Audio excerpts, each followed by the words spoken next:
வணக்கம் தோழிகளே. நம்ம இன்றைக்கி இந்த மாதிரி ஒரு பூ பண்ணி பார்க்கலாம்.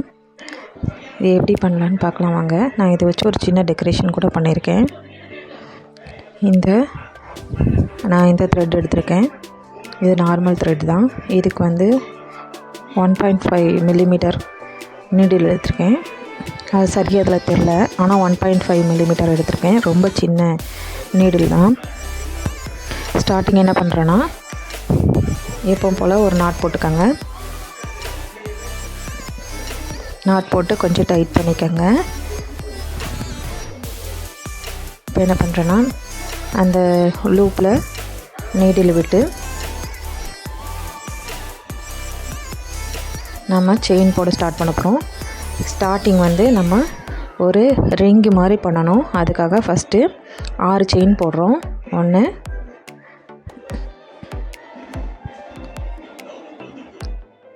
2 3 4 5 6 மொத்தம் 6 செயின் போட்டிருக்கோம். இதுக்கப்புறம் ஒரு ரிங்கு மாதிரி மேக் பண்ண போகிறோம். அதுக்கு என்ன பண்ணுறேன்னா, ஃபஸ்ட்டு இருக்க செயினில் நீடில் விட்டு நீடில் விடுங்க. விட்டு அது வழியாக த்ரெட்டு எடுக்கணும். அந்த செயினை கொஞ்சம் டைட்டாக பிடிச்சிக்கோங்க, ஸ்லிப்பாக தான் செய்யும். இப்போது அது வழியாக த்ரெட் எடுக்கணும். த்ரெட் எடுத்துகிட்டு இப்போது ஃபஸ்ட் இருக்க அந்த லூப் வழியாகவும் நம்ம த்ரெட் எடுத்து ஸ்லிப் ஸ்டிச் போடணும். இதோட அந்த செயினோட இது முடிஞ்சிடும். பாருங்கள், ஒரு ரிங்கு மாதிரி ஒரு சின்ன ஹோல் தெரியுது பார்த்திங்களா? இது வழியாக தான் நம்ம அடுத்த ஃபஸ்ட் ரோ போட போகிறோம். ஃபஸ்ட் ரோவுக்கு ஃபஸ்ட்டு என்ன பண்ணுறேன்னா, மொத்தம் 3 செயின் போடுங்க.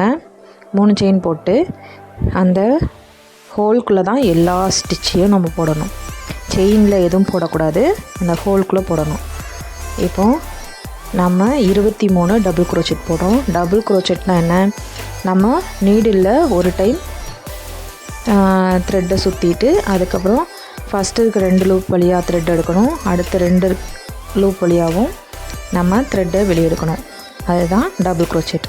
இதே மாதிரி நம்ம மொத்தம் 23 டபுள் க்ரோச்செட் அதே ஹோலில் போடணும். கொஞ்சம் ஸ்பேஸ் இல்லாத மாதிரி இருக்கும். நீங்கள் கொஞ்சம் தள்ளி அந்த ஸ்டிச்சை டைட் பண்ணி போடுங்க. அதாவது ஸ்டிச்சை தள்ளி விட்டு போடுங்க. நீடில் ஒரு டைம் சுற்றணும். அதுக்கப்புறம் அந்த ஹோலில் விட்டு நீடில் விட்டு த்ரெட் எடுக்கணும். 3 லூப் இருக்கும். அதில் ஃபஸ்ட் 2 லூப் வழியாக த்ரெட் எடுக்கணும். திரும்பவும் 2 லூப் இருக்கும். அப்புறம் த்ரெட் எடுத்து அந்த 2 லூப் வழியாகவும் த்ரெட்டு வெளியே வந்துடணும். இதே மாதிரி அந்த லாஸ்ட் வரைக்கும் போட்டு முடிங்க. மொத்தம் 23 டபுள் க்ரோச்செட் வரணும். நம்மளுக்கு ஃபஸ்ட் இருக்க 3 செயினை சேர்த்து மொத்தம் 24 ஸ்டிச் இருக்குன்னு நம்ம கணக்கு பண்ணிக்கணும். சரிங்களா? மொத்தம் 23 டபுள் க்ரோச்செட், 3 செயின், மொத்தம் 24 ஸ்டிச்சஸ் கணக்கு பண்ணி கரெக்டாக போடுங்க. அப்போ தான் நம்ம அந்த ஃப்ளவரை போடும்போது கரெக்டாக உங்களுக்கு வரும். நல்லா கவுண்ட் பண்ணி போடுங்க. அதுக்கப்புறம் ஃபினிஷிங்கில் என்ன பண்ணுறேன்னா, நம்ம ஃபஸ்ட்டு 3 செயின் போட்டோம் பார்த்திங்களா? அதில் மேலே இருக்க செயின் வழியாக நீடில் விட்டு த்ரெட் எடுக்கணும். த்ரெட் எடுத்து திரும்ப அந்த லூப் வழியாக வெளியே எடுத்திங்கன்னா ஸ்லிப் ஸ்டிச் ஆயிரும். பாருங்கள், அந்த ரோவே ஃபினிஷ் ஆயிடுச்சு. நீட்டாக இருக்கும் இப்படி பார்க்குறக்கு. இப்போ ரெண்டாவது ரோக்கு என்ன பண்ணுறோன்னா, இப்போது 4 செயின் போடுறோம்.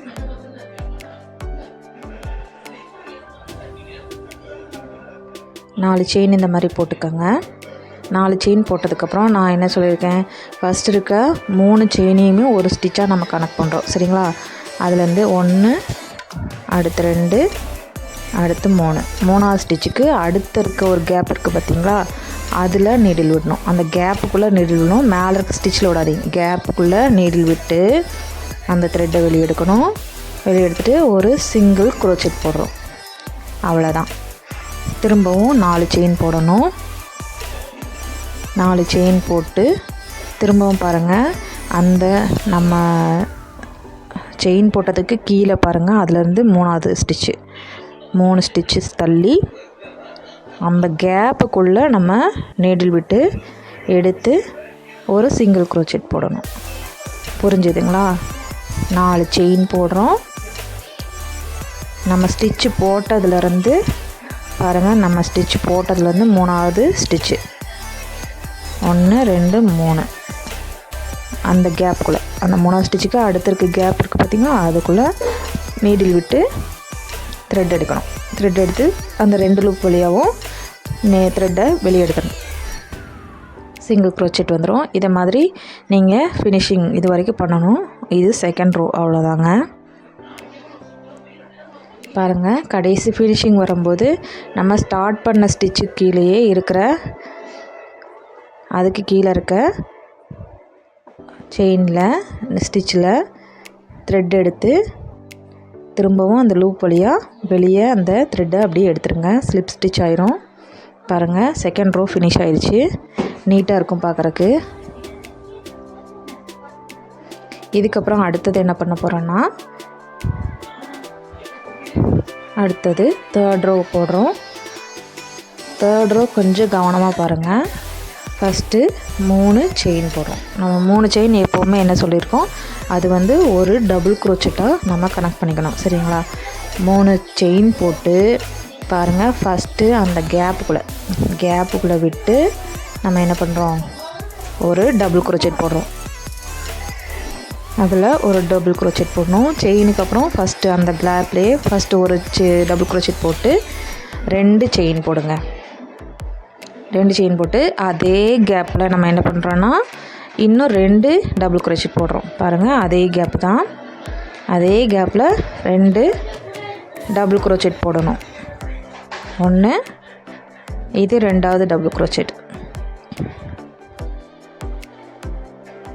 இந்த மாதிரி போட்டுக்கோங்க. அந்த கேப்புக்கு நடுவில் வரும்போது மட்டும்தான் டபுள் க்ரோச்செட்டுக்கு நடுவில் 2 செயின் போடணும். இப்போ அடுத்த கேப்புக்கு நம்ம போகிறோன்னா ஒரு செயின் மட்டும் போடுங்க. ஒரு செயின் போடணும். இப்போ அடுத்த கேப்புக்கு போகும்போது நம்ம என்ன பண்ணுறோம், 2 டபுள் க்ரோச்செட். ஃபஸ்ட்டு ஒரு 2 டபுள் க்ரோச்செட் போடுங்க. 1,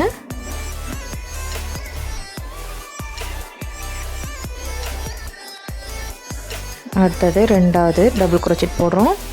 இப்போ அந்த கேப்புக்குள்ளேயே இன்னொரு 2 டபுள் க்ரோச்செட் போடுறதுக்கு முன்னாடி நம்ம என்ன பண்ணணும், 2 செயின் போடணும். சரிங்களா? கேப்புக்குள்ளே இருக்கும்போது தான் 2 செயின் போடணும். 2 செயின் போடுறோம்.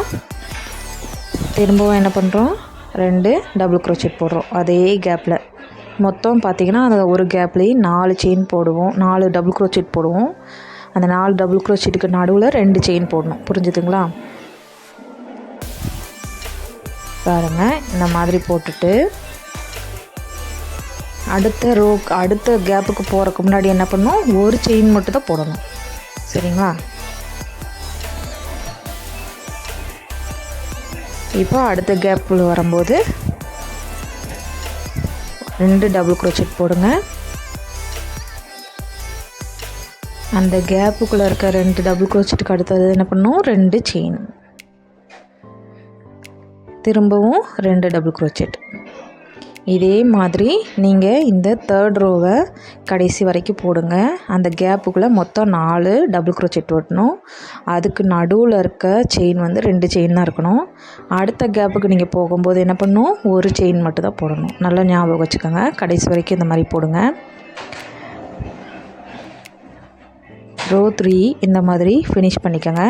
ஃபினிஷ் பண்ணுறதுக்கு முன்னாடி என்ன பண்ணால் ஸ்லிப் ஸ்டிச் போடணும். நம்ம ஃபஸ்ட்டு போட்ட 3 செயின் இருக்குது பார்த்திங்களா, அதுக்கு முன்னாடி ஒரு செயின் போட்டு அந்த ரோவை ஃபினிஷ் பண்ணுங்கள். அப்புறம் 3வது செயினில் மேலே இருக்க செயினில் என்ன பண்ணுறோம், நீடில் விட்டு த்ரெட் எடுக்கணும். த்ரெட் எடுங்க. த்ரெட் எடுத்து அந்த லூப் வழியாக என்ன பண்ணணும், அந்த நீடில் த்ரெட்டை வெளியே எடுத்துருங்க. அவ்வளோதான், தேர்ட் ரோ ஃபினிஷ் ஆயிடுச்சு. இப்போ 4th ரோ தான். நம்ம இதோட ஃப்ளவர் வந்து முடிஞ்சிடும். ஃபஸ்ட்டு நம்ம 2 செயின் போட்டோம் பார்த்திங்களா, அந்த கேப்புக்கு நேராக மேலே அந்த 2 செயின் இருக்கிற இடத்துல தான் நம்ம என்ன பண்ண போனோம்னா ஒரு செயின் போட்டுட்டு அதுக்கப்புறம் 8 டபுள் க்ரோச்செட் அந்த ஒரு கேப்லேயே போடணும். பாருங்கள், 2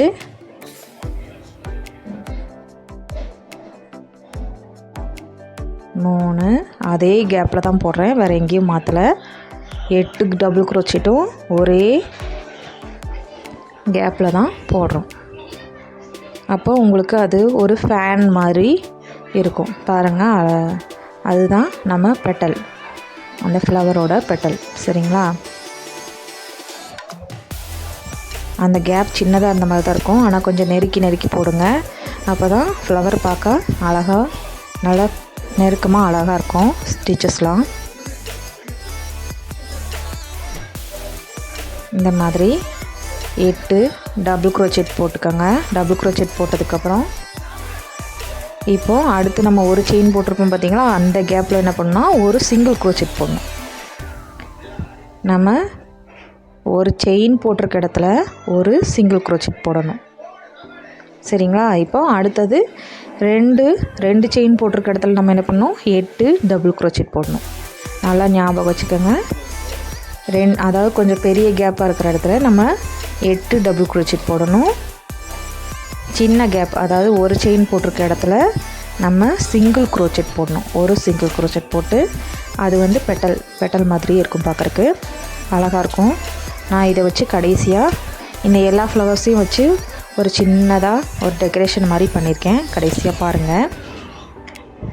நீங்கள் உங்களுக்கு எப்படி இஷ்டமோ அந்த ஃப்ளவரை அதுக்கேற்ற மாதிரி வச்சு கடைசி த்ரெட்டை வச்சு நல்லா ஜாயின் பண்ணிக்கோங்க. பார்க்க அழகாக இருக்கும். உங்களுக்கு எப்படி இஷ்டமோ அது மாதிரி வச்சுக்கோங்க. நான் எனக்கு விருப்பப்பட்ட மாதிரி நான் வச்சு டெக்கரேஷன் பண்ணியிருக்கேன். பாருங்கள், இந்த மாதிரி பெட்டல்ஸ் வரும்.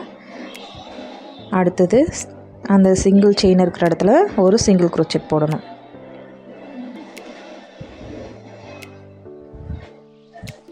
அடுத்தது 8 டபுள் க்ரோச்செட் போடுறோம். இதே மாதிரி கடைசி வரைக்கும் போட்டுக்கோங்க. மொத்தம் 8 பெட்டல் வரும்னு நினைக்கிறேன். ஆமாங்க, மொத்தம் 8 பெட்டல் இருக்குது. கடைசியாக நம்ம ஸ்டார்ட் பண்ண இடத்துலையே அந்த ஸ்டிச்லேயே திரும்பவும் நீடில் விட்டு ஒரு ஸ்லிப் ஸ்டிச் போட்டுக்கிறோம். இதோட இந்த ரோ ஃபினிஷ் ஆயிடுச்சு. பாருங்கள், அழகான ஃப்ளவர் கிடச்சிருச்சு. நீங்களும் ட்ரை பண்ணி பாருங்கள். இந்த மாதிரி நிறைய ஃப்ளவர்ஸை செஞ்சு அதை ஒரு டெக்கரேட்டர் ஐட்டமாக நீங்கள் பண்ணுங்கள். இந்த த்ரெட்டை வச்சு ஒவ்வொரு ஃப்ளவரையாக ஜாயின் பண்ணிக்க யூஸ் ஆகும். அதனால் அந்த த்ரெட்டை வந்து முழுசாக கட் பண்ணிடாதீங்க. தேங்க்யூ.